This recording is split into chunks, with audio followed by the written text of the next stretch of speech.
Downey. And I'm Susan Folk, and Alicia Richards is on assignment. Topping our news tonight, a huge fire breaks out on the University of Northern Iowa campus. As we first showed you earlier today live at 5, the blaze gutted the field house or gymnasium at the Price Laboratory School at UNI.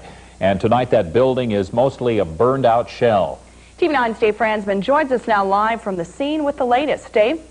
Well, Susan and Bruce, as we wanted to talk to you about from an hour or so when we talked last, there were initially some reports that there might have been somebody inside this building. I'm happy to report, at least at this point, those reports do not appear to be true. In fact, as you can see behind me here, there is very little activity going on at the present time, no searching of the rubble or anything like that.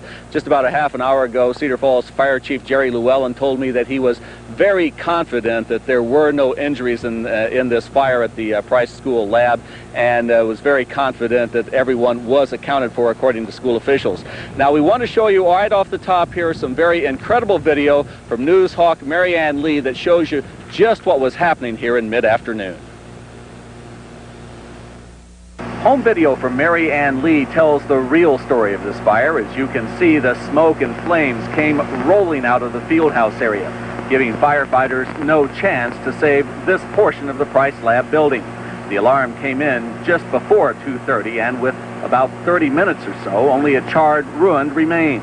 About 25 school workers and children in a daycare escaped unharmed, and for that, school officials were grateful. Our director went down the hall, and as soon as she realized that it was a fire alarm in the west wing, I called public safety. They confirmed that we had a fire alarm in our west wing of our building. She came back in and said, in fact, there was a fire. And we immediately called 911 and got out of the building. Investigators say a firewall built a few years ago held and contained damage to the field house area itself.